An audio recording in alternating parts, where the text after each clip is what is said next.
I'm Adam Pally. With me as always is Jon Gabrus. Welcome back to Biting the Hand That Feeds. I'm Jon Gabrus. With me as always is Adam Pally. Welcome back to Biting the Horse That Hands. To fucking the hand of the horse. Fuck you and the horse you rode in on. My kind of threesome. A cowboy, a horse, and myself? Yes, please. Sir, you have to leave Westworld. You can't keep fucking these horses. I haven't spoken in 3 minutes. This is the intro, baby.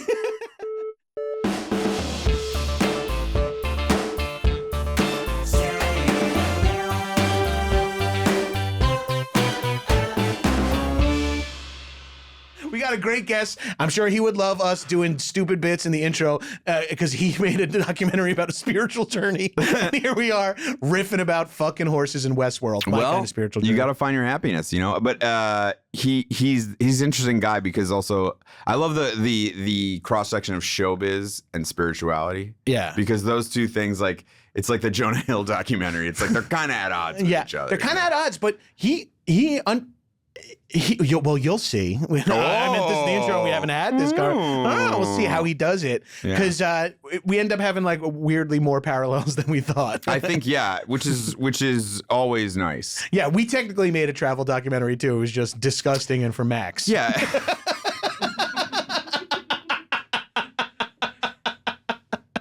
Here's Leon.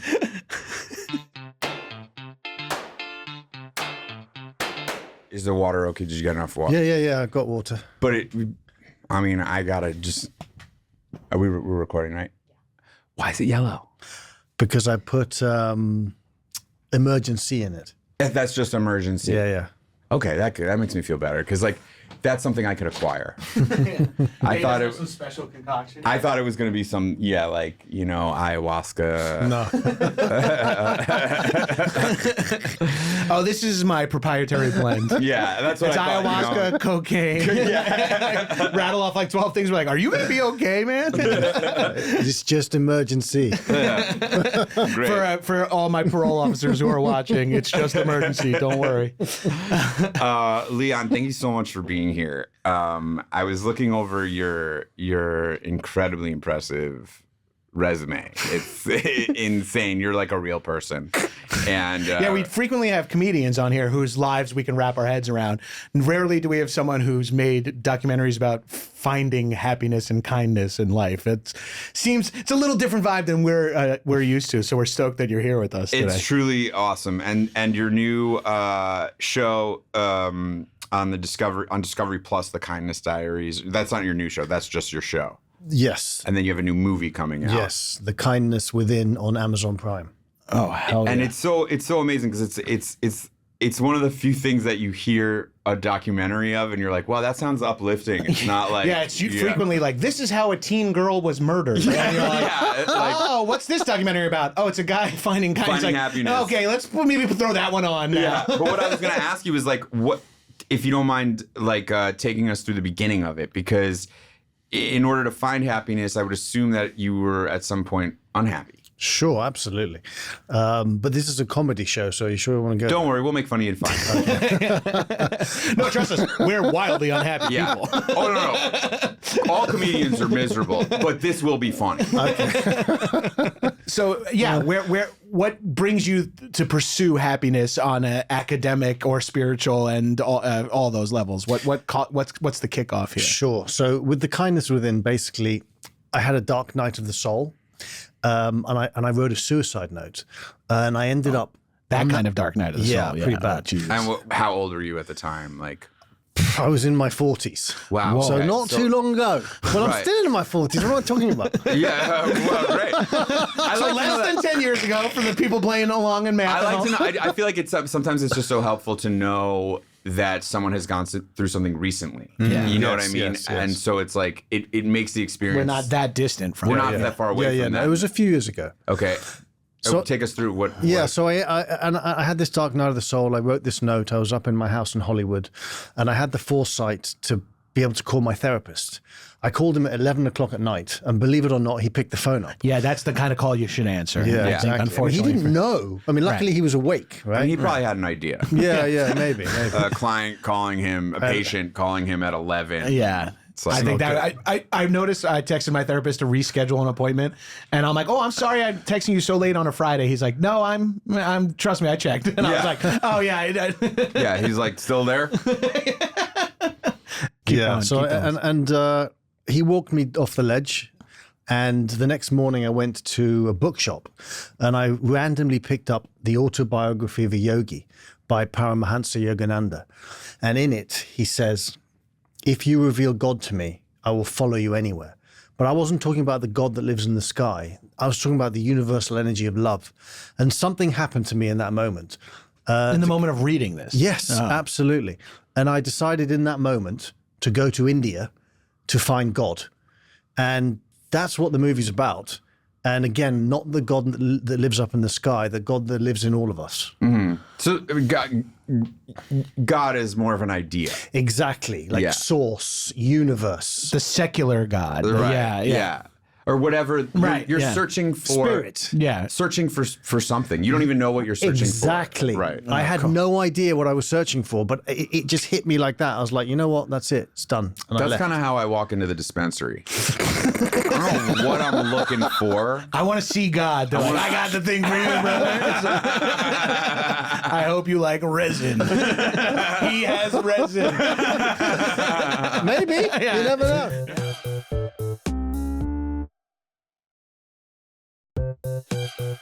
Process-wise, you arrive in India, and what's your plan here? Are you like, I'm going to meet with yogis, or I'm going to just like, do as the Romans do and see what falls? Like, what was the are you staying movement at the once White you're Lotus? there? Yeah. Like, what's the deal? Yeah, you're at the Four Seasons, just ordering room service, going, found it. Yeah. So I arrived. I arrived in Delhi, and I kind of had no plans. I knew one person. So I went to see him. You should have gone to New Delhi. I did go to New Delhi. Old Delhi, Old Delhi is lame now. Yeah, Old Delhi is done, man. You got to go to New Delhi.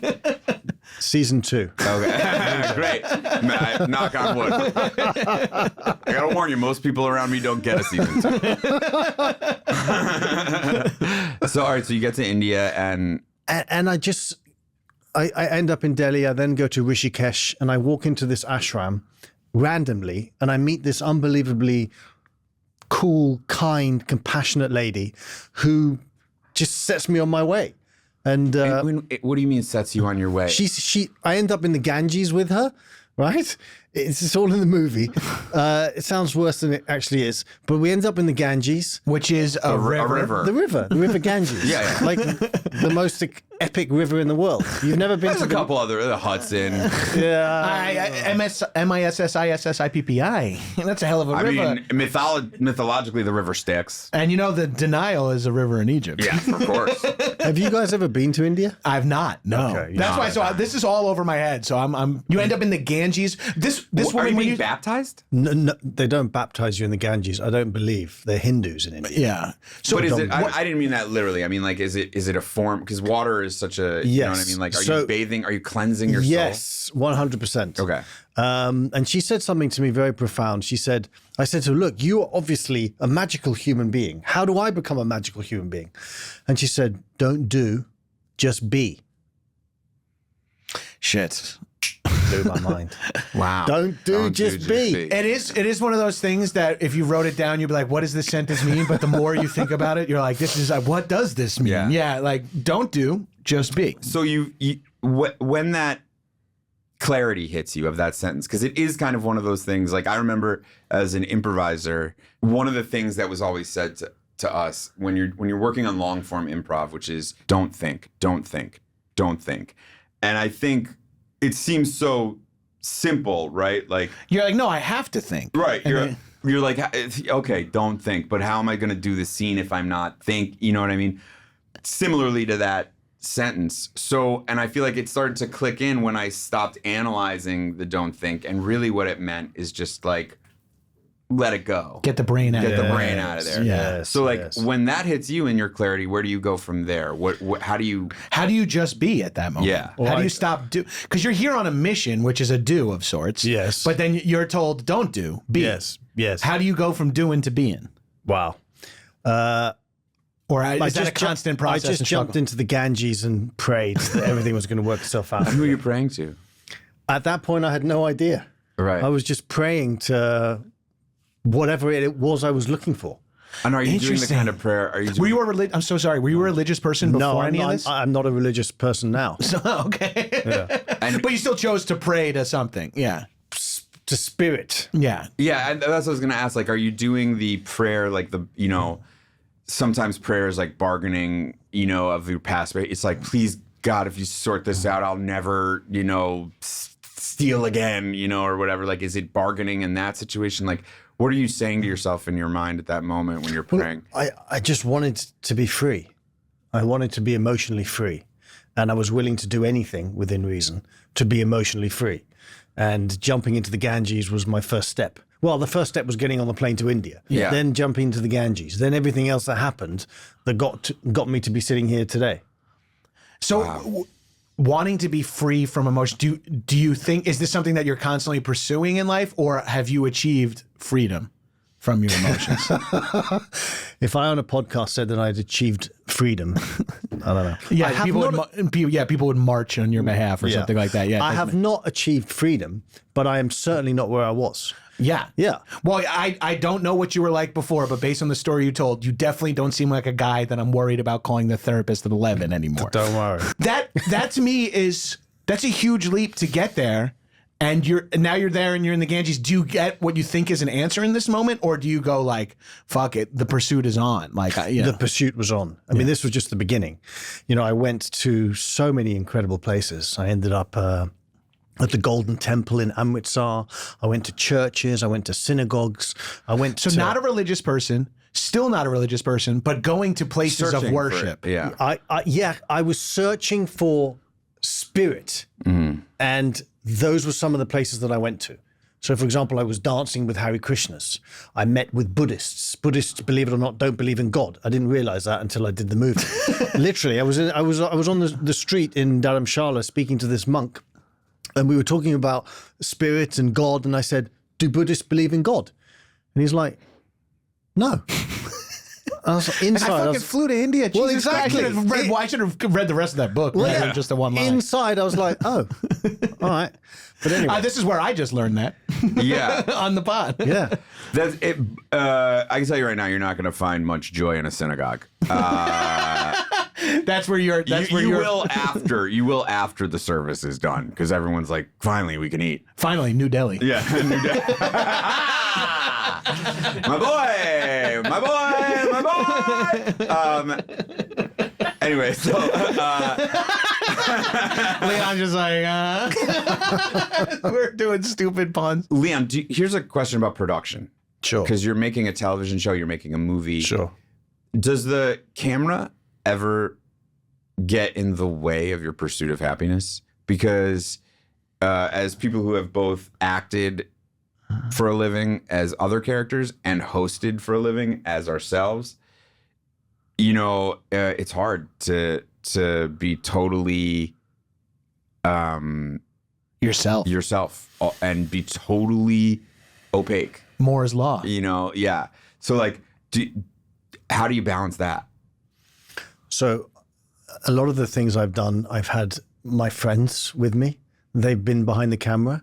So it feels like there is no camera. Right. It's not a crew. It's friends. Exactly. Who happen to I mean, have they're skilled, right? They know what they're doing. But if you put me into a situation where there were people who I didn't know and I didn't vibe with, then it would be difficult. Yeah. I can't open up my soul if someone behind the camera doesn't like me. Right. Or Or I you don't like wondering them. if how they feel about you. Well, as exactly. Yeah. Right. So I can see specifically how it can be a problem, but I've just been fortunate enough to always have my people around me. Yeah, so like if they didn't have their camera, they would still be the people you'd want to jump into Ganges with you. Yeah. Exactly. We ended up over the course of, we did a travel show, and over the course of that, we became really tight with the crew, and I thought that's when the episodes got better because we felt more, they understood us more and we understood them more, and we felt more comfortable being ourselves. Although yours was in the pursuit of happiness and ours was in the pursuit of an extreme buzz. What was it? It was called 101 Places to Party Before You Die. Oh, wow. So it's a little different. Kind but of again, similar to the Kindness Diaries. yeah. We were chasing happiness, but we were. But from man-made things. What? Speaking of that, Ooh. your dark nights of the soul addiction, how does that impact your search for happiness and kindness? Sure. I mean, look, my addictions really, the main addiction I had was work, believe it or not. So I remember once I did 47 speeches in 42 days whilst driving from LA to New York. So I would push myself off a cliff. And people think that addictions are all the other stuff, drink, drugs, whatever. And don't get me wrong, that is a big thing. But with work, it's like people are like, oh, it's all right, don't worry about it. Right? Just keep Especially working. in America. Exactly. Yeah, yeah. Right? Yeah. But whatever and food. Oh, yeah. Yeah, preacher, choir. Yeah. So whatever we do to stop feeling is an addiction, right? And unless we face it, it will consume us. And ultimately, it will destroy us. And I had to, and you may think to yourself, well, if you had a work addiction, why on earth did you go to India for 3 months to figure it out? Because obviously that was work. But it was more of an internal journey. A lot of the other stuff I'd done were kind of external journeys. Well, it was almost like a self-started journey rather than like, I need to do this to make money. You were like, I need to do this for myself. Yes. Because not that I'm constantly trying to find parallels, but this is for help on it. Like, we do a lot of work that is put upon us where we're like, yeah, it's just kind of what I want to do, but I like to make money. I want to impress people, make connections, whatever. But then every once in a while you do something that you have started or you're pursuing, or maybe it's not even in your industry, but you're pursuing it and you feel so much stronger towards it than like, this is what I'm supposed to do to make money and keep my health insurance. So you make this choice that yes, it is technically work in that you're trying to make something, you're trying to create something, but it's not 47 speeches in 42 days. It's not about output, it's about input. Yeah, that's beautiful. Hey, thank you. I thought so. What? I'm crying. I've got my own thing. Yeah, you're all right. I've gone through a lot. Your ears are bleeding. Yeah, sorry. It's from an ashram. I don't even know what possible. So what makes you happy?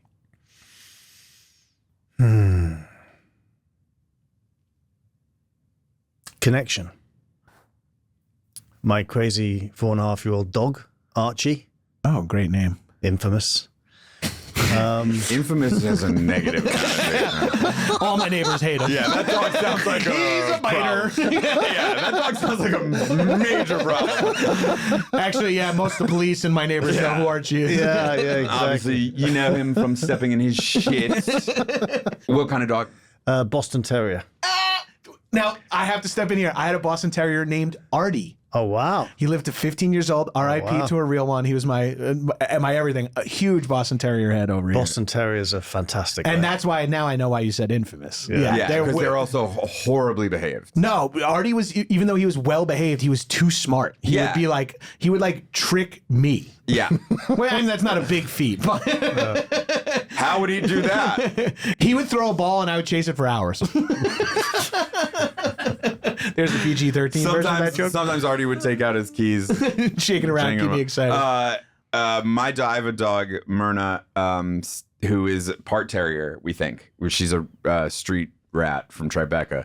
And they're rarely street rats there. That's why she's the size of a Tribeca rat. But she's so kind of cunning that she will like, if we're eating at the table, she'll run to the door, bark at the door, so that one of us will get up, and then while we're up, she'll run to the table and eat the food. Oh, wow. Whoa. Yeah. Oh, man. She's like playing 3D chess. So that reminds me of Archie.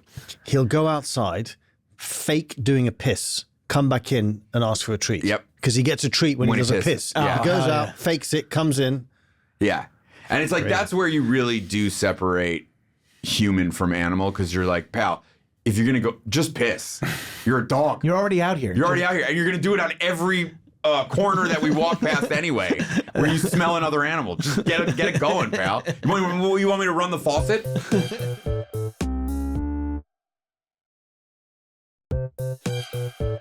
Leon, we ask everyone this question. And what are you doing to stay alive?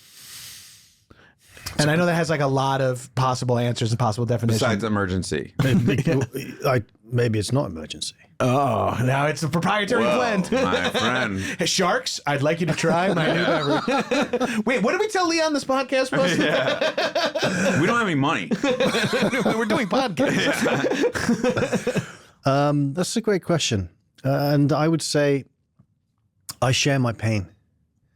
I share my pain. With like a therapist? Or with a therapist, with a friend, with my How dog. often are you going to therapy? I don't know, once every 2 hours? No, I'm kidding. Wow, that therapist went from getting called at 11 to being on call. I'm going to make it through the night, but I'm going to need you 24/7. Are you Blue Cross Blue Shield? No, I mean, we don't share our pain. Like, and if you don't, it will destroy you. And I'm an example of the fact that I did, and it didn't destroy me. Why don't we share our pain? It is crazy when everyone's going through shit, and we all know that. And then the second you start sharing, everyone's like, actually, I feel so similar. Actually, and like you start to hear, and we were all just, whether it's a friend group or 8 people in line at fucking Whole Foods, like if you go like, I'm going through some shit right now, and then the person next to me will be like, guess what? Me too. And then like we were all holding that in. Yeah. Like, and then you find like when you share, and we have the present company included, we have the benefit of having a little bit of a platform. And then when you share and you hear feedback from other people of like, that's the same stuff I'm going through, you're like, fuck yeah, we need to get this. And hearing other people say it, not necessarily comedians and thought leaders, but hearing just another person say they're going through something you're going through or similar to what you're going through is like such a powerful experience. And I just want to let you know that that's how January 6th happened. Well, I know. I was there. I was there. I accidentally pepper sprayed myself. Luckily, I never got arrested. I was actually there too. I never made it, and I was wearing my moose hat backwards. Like, I had my QAnon shaman thing on. I thought I was hiding in Pelosi's desk. Turns out I was still in my mom's sob. I had a bunch of laxatives so I could drop a heater in Pelosi's desk, and I shit my pants on the lawn. Never quite made it. So you were pursuing happiness in the Ganges. All right. So, yeah. So you share your pain. Yeah. So if you don't mind, if I may be so bold, what's paining you? Probably many of the same things that pain you. Yeah. And you. I mean, Is your 13-year-old son with you on his spring break? Because that's what's paining me right now. no, I don't have a 13-year-old son. Not that I'm aware of anyway. I just found out about this one. He showed up here. He showed up. He was like, I hope my dad's Conan. Yeah. Oh, fuck. Yeah, no, he it's was Pally? bummed. He was bummed. The guy said, your dad is at Conan O'Brien's office. And he was like, oh my God. He's like, it's got to be Conan O'Brien. Sorry, it's not. I'm like, is it the happiness guy? Nope, not him either. Not him. It's the miserable It's comedian. the second cop from Sonic.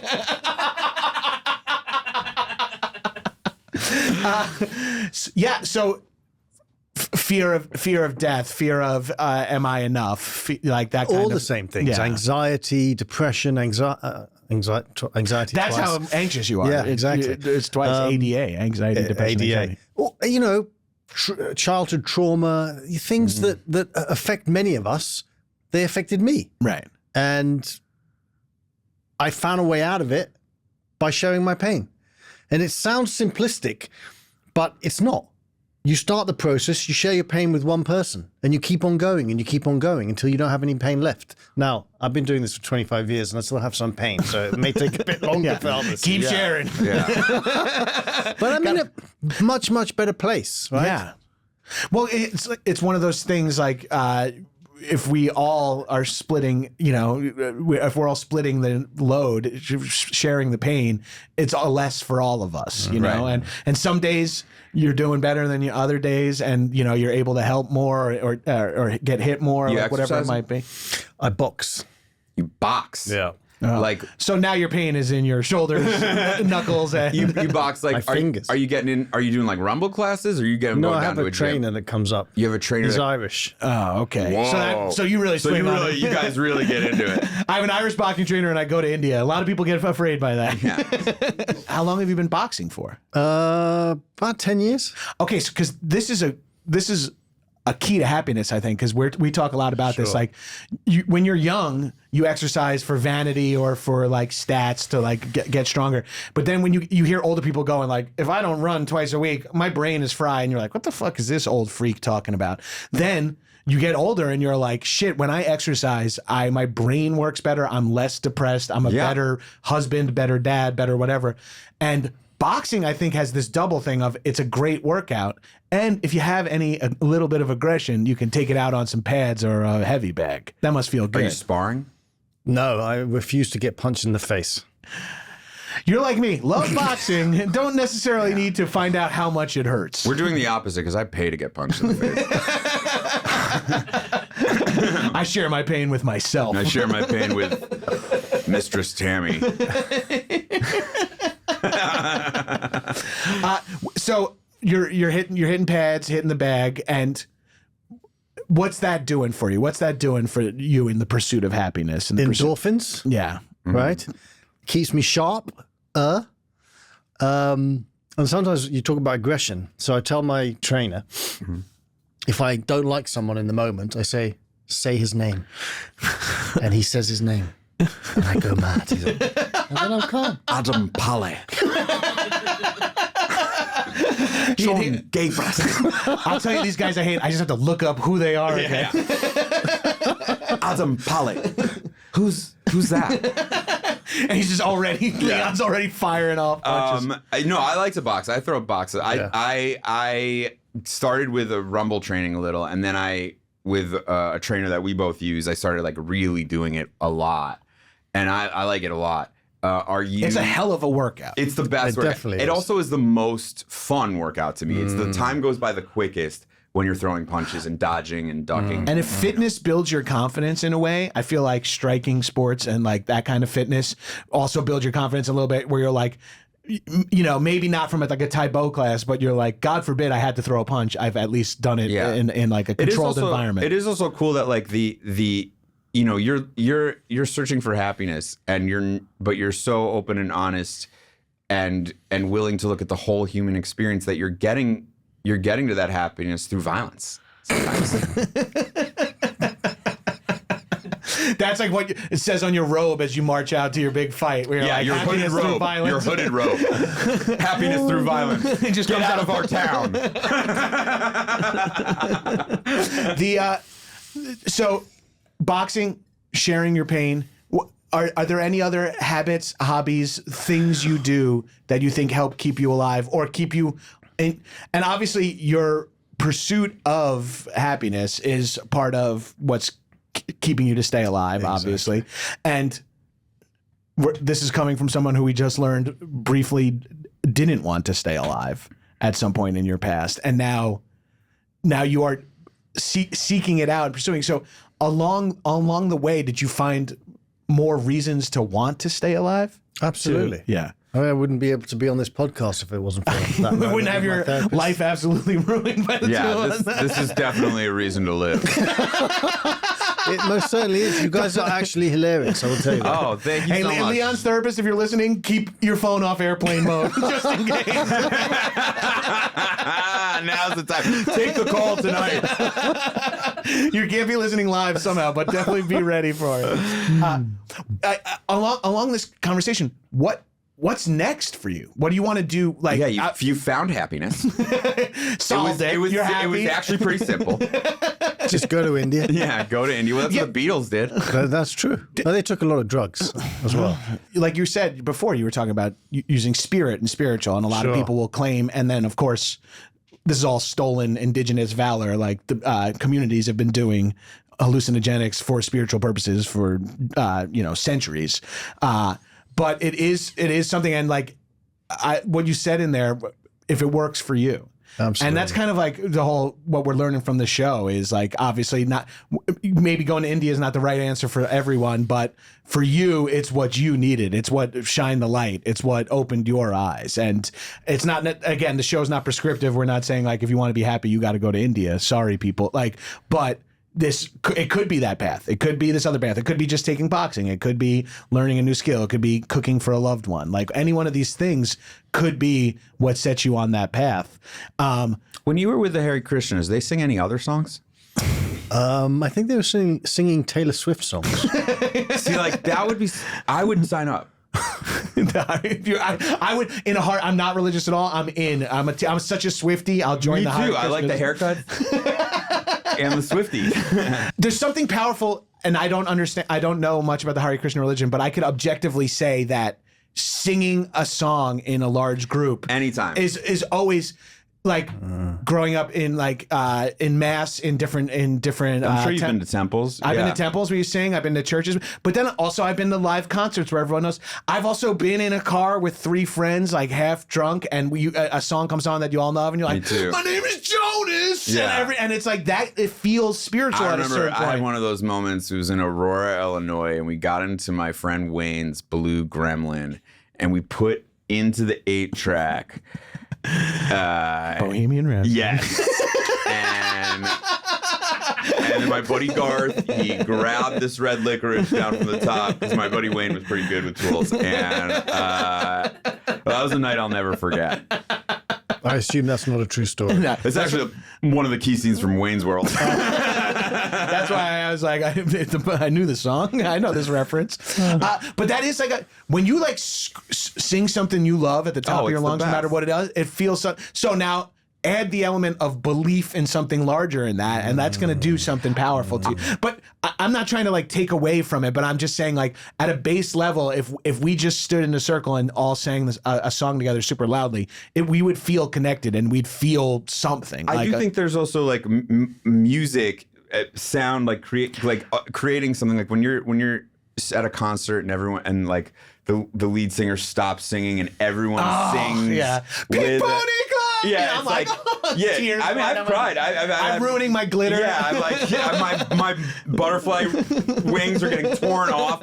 Like, but I've had those moments for sure where I'm like, so emotional, and it's not the words that I'm saying but it's just the fact that there's all these people who are singing, who are gutturally like yelling, and singing. It's like another thing most religions have in common. Yeah. Is that singing, because there's something spiritual about singing as a large group together. Yeah. And then change the content of the song to something about God or, about your feelings towards God. And we're, nailing down some gospel stuff. Yeah, for sure. Yeah. It only gets weird when like the tongues, like speaking in tongues is always weird. Yeah, no, that's less songs too. That's like those like that's like some fundamentalist stuff. Do you ever in when you were going into like churches and temples and stuff? What's like the most crazy religious stuff you've seen? Or what was the thing that was very eye-opening to you or some shit like that?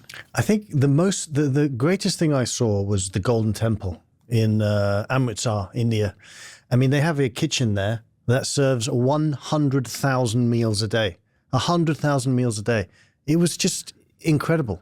I mean, people can come by and eat at the Golden Temple. They probably wouldn't feed, but everyone else, they would. No, I would show up there and they'd be like, I'm a Munjara. I would show up, they'd be like, we've already seen you come through this line 3 times, pal. Yeah. I just keep getting at the end of a 90,000 person line. And I'm with you, like, you know where I can get weed? But no, it was an amazing experience. It was really, it wasn't necessarily a religious experience, but the kitchen was a spiritual experience. They're feeding 100,000 people a day. Absolutely. And just that amount of like goodwill, like of giving. Yes, because that's really like unrelenting selflessness. Yes, to just give out that much food with nothing in return. Yes. And on a shrunken down perspective, like when you cook and feed your friends or a loved one, or even like that's powerful. That feels good. Or when someone does it for you, that feels really good. Now, times that 100,000x, that's fucking awesome. I mean, the food is bread, rice, chicken, any type of Indian food that you can think of. Oh, that sounds awesome. That actually sounds great. It was pretty delicious. Yeah. That is 100, and so people could just come around and eat at the Golden Temple, and it's like it's for people who are struggling. 24 hours a day. Literally. You can go 100,000 there meals. 24 hours a day. Whoa, It's insane. man. Life-changing. Life-changing. I grew up in the Catholic Church, and there's some charities that they do, but you never hear about any shit like this. You know what I mean? Like that's real religion. No, is they taking pass care- a hat around and ask everybody They to ask put money you for in it. money, and I'm Yeah. like, what? I'm here praying They for ask money. you for money. I mean, that's always the thing with religions that I think keep the public like it. Though it's going to be impossible for the public not to be skeptical of something that needs money. Right. You know, where it's like, how am I supposed to? You're saying God needs my cash. Yeah, it's like that, and that idea. Why? That idea For is what very reason? hard. It's very hard for people to reconcile. Yeah. God wants to throw an earthquake in NorCal. He needs a few bucks from everybody. Yeah. Well, I know why my God needs the cash to run the laser machines. I know why my God needs the cash to keep shuffling these fucking Catholic priests around the different dioceses as they keep getting caught. Why doing they fly them first class?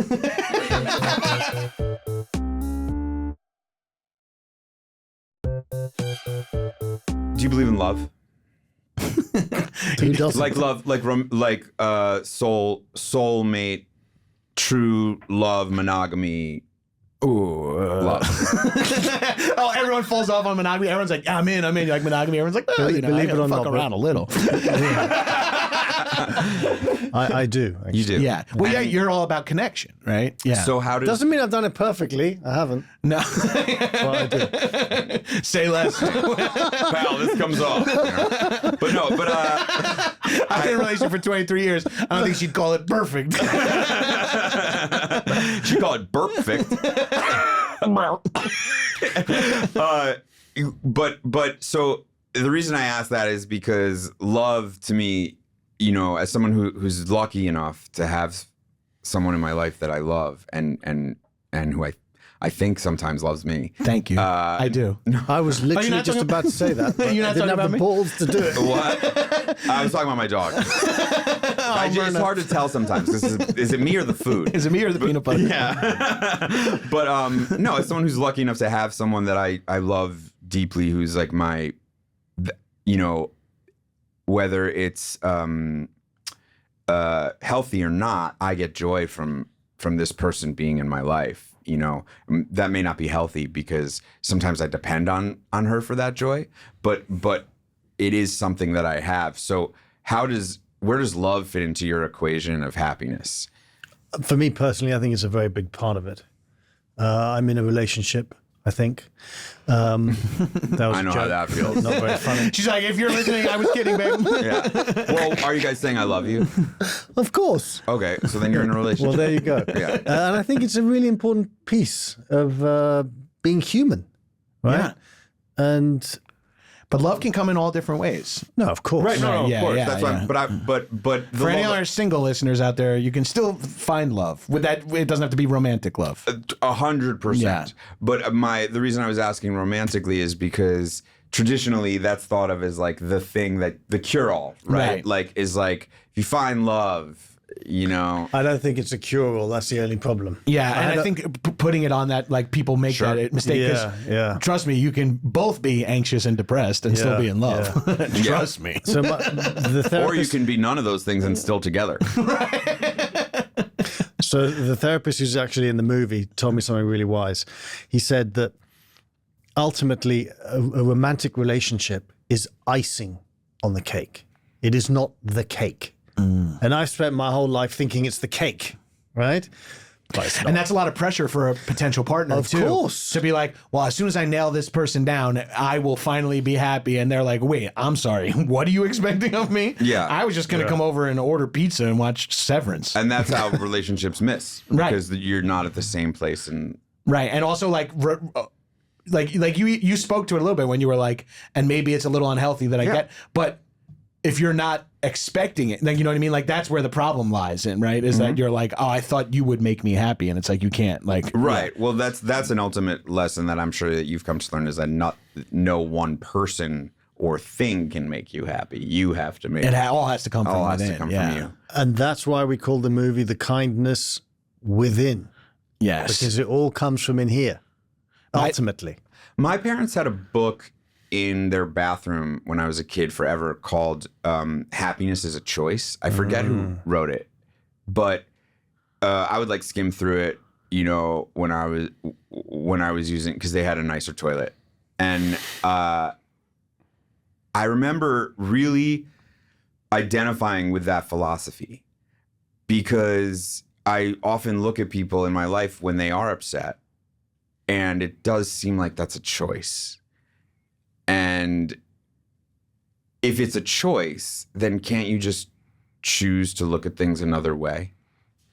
Look, I think ultimately it is a choice, but there are some times when you're in such a bad way that it's not a choice. And it's in those moments that the choice is to call a therapist. Right. The choice is to call a hotline. The choice is to, go read a book. There's always a choice, but the illusion of there is no choice. You can find yourself in a situation where there's no choice, and you're like, no, there is always a choice. Yes. Yeah, but Yes. whether or not you can see it and good or bad, like good choices and bad sometimes the choice is just one little small step, which is me calling my therapist. And sometimes the choice is I'm not going to be unhappy, which is a big step, right? Right, For many. Yeah, that's it. That's so crazy. Like, You like money? No. no, not anymore. Of course I like money. You like money? Who doesn't Can like it buy money? happiness Does with money? it? But like, what kind of car do you drive? I drive a Lamborghini. Really? No, I'm joking. I drive a GTI, a Golf GTI. Oh, I love hell a Golf yeah. GTI. I'm actually trying to sell it. Do you want to buy it? Honestly, I used to have a GTI, so I'm good. But I had a golf. I had a golf station wagon. Yeah, I live in New York. We're V-dub boys. Like I love a GTI. If anyone diesel, is it diesel? No. If anyone is listening, they want to buy my GTI. Come, reach out, tweet at us. Happiness within on Prime. You lost for a nicer car. No, not really. I don't really care about cars. I care about experiences. Yeah. lost I mean, for- you guys know that. Yeah, we yeah, love that. we But live by that too. that's why I'm asking. Like, you lost for travel. You lost. Yes. You lost for travel. You lost for like a time with a loved one in a new location. Yes. Well, let's unpack this for a second, because traveling is spiritual. Getting out of your comfort. What about it? What about, because like you went and found yourself in India. You know, like how Stella got her groove back, how she eat, prayed, and loved. Like there's this element of like these, they're not full blown sojourns or whatever, but like we do these things. And I know when I'm out of my comfort zone traveling somewhere, it's like when I feel, I don't know what it is. I'm maybe analyzing myself more or out of my less. comfort zone. Yeah, or less. Yeah. And I'm more about like, hell, I'm here in Barcelona and I'm just doing as the Barcelonians do or whatever. Like, what is it about travel that we seek out these kind of journeys for? I mean, I guess it's kind of also making the metaphor literal in a way too, but like, why is travel? Because like, as you said it, I was like, yeah, this seems to be like a thing, a pattern is like, I got to get out of here and just see. And we hosted a travel show, and yes, we just went to domestic cities and got wasted in them. But even that was still like being in Denver, being in Moab, being in Maui was still like. Do you find that is part of your alchemy? 100%. Traveling changed my life without a shadow of a doubt.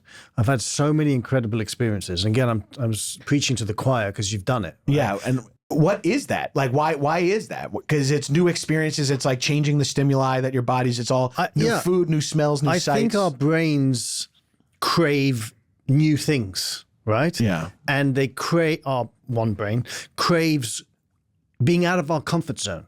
And when I travel, I get to see different types of people. I get to experience different types of food. I get to be completely out of my comfort zone. I get to do things that maybe I wouldn't do if I was at home. Right. Yeah. And I always like to say that travel is the school of life. I have learnt so much by traveling. I didn't learn much at school, right? Because I wasn't listening. I was just imagining traveling, literally. Yeah. And going out into the world. And for example, let's take poverty. Mm-hmm. You can pick up a book or you can watch a show and you can sort of understand poverty. Or you can go to a slum in India and understand poverty in the very center of your being. Yeah. And you do that again and again and again with good experiences, bad experiences.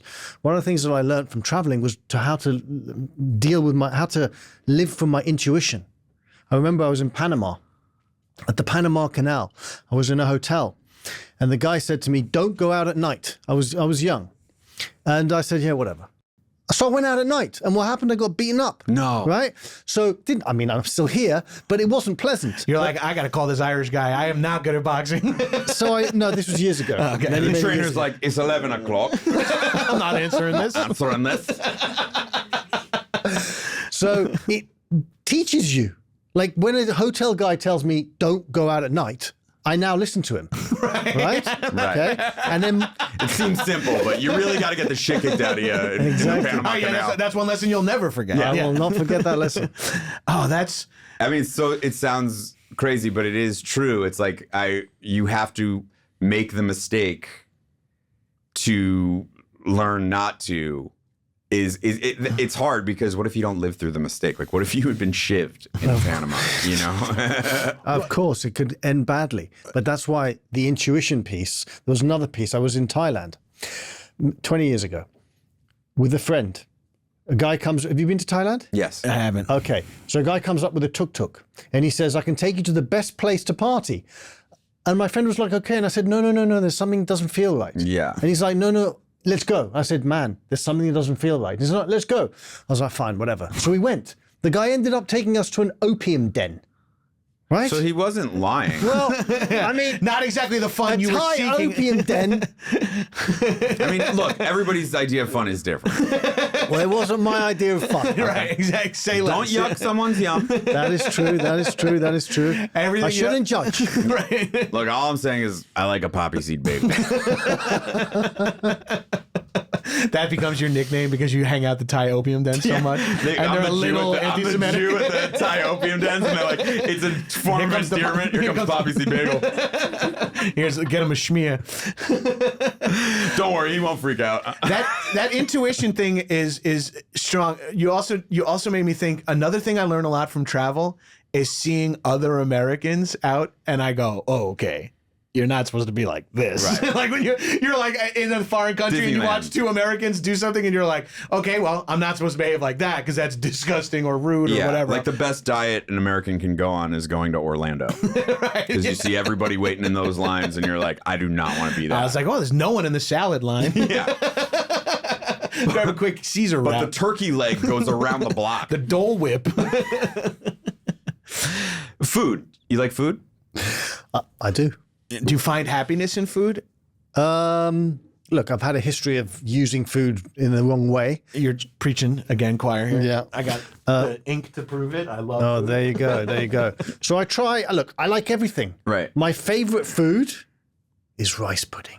Granny used to make the most amazing rice puddings.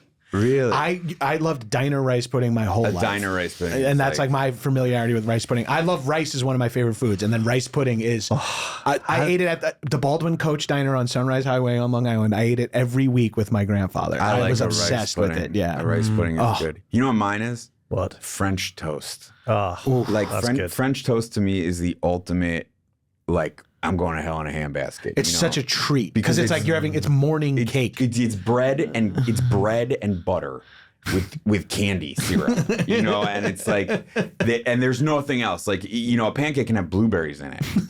Fuck that shit. No, like, French toast is like, you can class it up with like whipped cream. That's All of a plenty. sudden I turned to Theo Vaughn. Can't put a little whipped cream on that French toast. And then there was this one kid, Ernesto. We're doing impressions of more famous podcasters. Ernesto. Ooh boy, Ernesto love that French toast. Ooh boy. Leon's like, plug my fucking movie. Let me get out. Sorry, I got 10 more minutes of my Theo Vaughn impression. This is why Leon's over there going like, hey, I'm going within. Yeah, keep talking, buddy. I'm going in. My therapist, he says, go within. That's like a thing we talk about. Is that and so I find that he's like, you have to find it from in you. He's like, go within. And Well, that's why that book that my parents had, it always kind of like struck with me because again, like there's always, it seems simple, like you're saying, but glass half full, glass half empty is really truly the whole thing, you know? Any way you look at anything, something could be a catastrophe, or it could be An opportunity. or it could be an obstacle, but it's the way that you react to it that gives it its worth. And so there are things that deserve enormous, like mind-altering emotional shifts. You know, there are things that deserve that. But then there are other things that we encounter every day that we give that weight to. We give so much power to, and we don't have to. And you don't have to at all. You can just choose to be like, you know, I'm actually not that upset that I got a parking ticket. You know, it's like, well, that's me. But you know what I mean? Well, it's like, you're just like, okay, I parked in the wrong place. I got a ticket. I won't do that again. Yeah. Now I got beat up in Panama. What's your next, do you have any journey lined up or travel or anything you're excited about looking at on the horizon coming up? Do you know what? The answer to that is no. Oh. Because I wanted to concentrate all my energy on the movie. Smart. And I decided to listen to what Nandini ji said to me. Remember the lady I talked to you at the beginning? Yeah. She said, don't do, just be. Mm-hmm. So I decided to actually do that. And be that. There you go. Yeah. So I decided to do that. A B, sorry. Well, you can say I'm just being on a promotional tour of my film. Where can people watch this movie? It's on Prime. Everyone has this app and they can rent your movie and watch it. Sure. Yeah. They can watch it on Amazon Prime. That's excellent. That's amazing. Want to give us a little bit of a spiel about it for if they pull this out as just its own clip? Or Sure. So the movie's called The Kindness Within, A Journey to Freedom. And it's about my trip to India to find God, the God that lives in with all of us. Love, compassion, empathy, spirit. Hell yeah. I'm in. I mean, You ever go to a Scientology meeting? No comment. The Thetans within. Yeah, I was seeing how far you push this thing. We went to ashrams, churches, Clan temples. rallies. I dressed up as a dog and got walked professionally. Like, wait, what was that last one? Leon, thank you so much for coming on, staying alive, and sharing with us your journey. You're a soldier for happiness. Thank you. Thank you. Yeah. Fuck. And I guess the way to I'll try to say this as poetically as possible. Your soldier for happiness and your weapon is kindness. Wow. You're a poet as well as a comedian Yes. and a podcaster. Anything else? God, I hate that. I am not a podcaster. I am a fucking movie star. That's what. A star of film and television and for low money, the internet. Sorry. I'm happy. We know you're not a podcaster because you just spiked your levels. Fuck! I quit! Thank you so much, Thank you, Leon. We Leon. appreciate it, No bud. worries. Thank you. Oh, man. Good shit, bud. That was so fun. That was a lot of fun. You guys are hilarious. Sorry you had to put up with all that. Yeah. I'm ready to book a flight. Yeah. It was inspirational because I can't wait. it's the first time we didn't talk fully about, like, it wasn't about fitness or. No, it was the mental side of staying alive. But even more so than, like, when we get he into didn't use a coaster. we get into, like, therapy and we get into shit like that, but we rarely get into, like, spiritual journeys. No, we're not deep. No, I can't stop thinking about a place that feeds 100,000 people a day. That's, like, burned into my head. I'll think about that. Because, like, fuck Denny's. Like, Denny's can't handle that. Denny's can't even remember my Grand Slam. McDonald's has, like, 2 million served on a sign outside. For all of time. Yeah, Golden Temple's doing that in a week and a half. Yeah. Dude, we got to franchise Golden Temple. I want a Golden Temple in every Las Vegas casino. We become the two white. Especially the Taj Mahal. How racist are we being by accident? Like the Taj Mahal.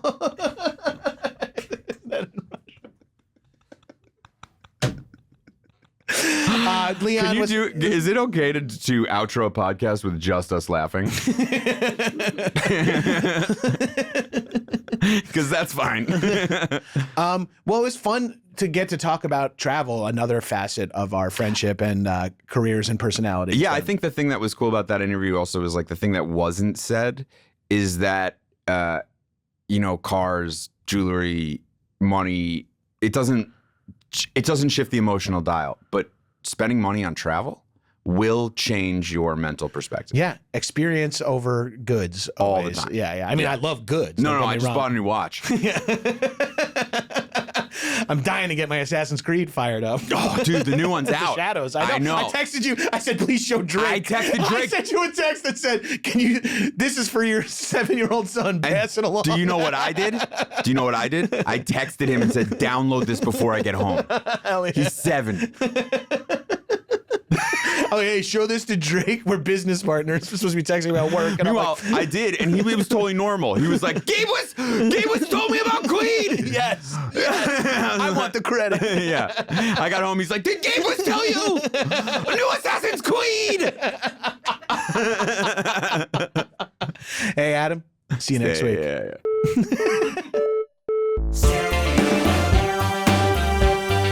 I had a similar experience on my honeymoon. We went to Thailand, and we were in Chiang Rai, and we went into the Mekong River. And there was this like incredibly spiritual and compassionate tour guide, and everyone was kind of like feeling very cleansed, and I remember it was right before I went to like dunk my head in the river. She very softly said to me, "Don't pee in here because a bug will swim up your dick hole." That line is made famous in the Sean Connery movie Medicine Man. Be careful, a fish will swim up your urethra. Wow. So it was, we both Very had similar. similar. Yeah. I think you guys want to destroy my career. I'm known as the kindness guy, and here we are talking about willies. Hey, No. don't do pee.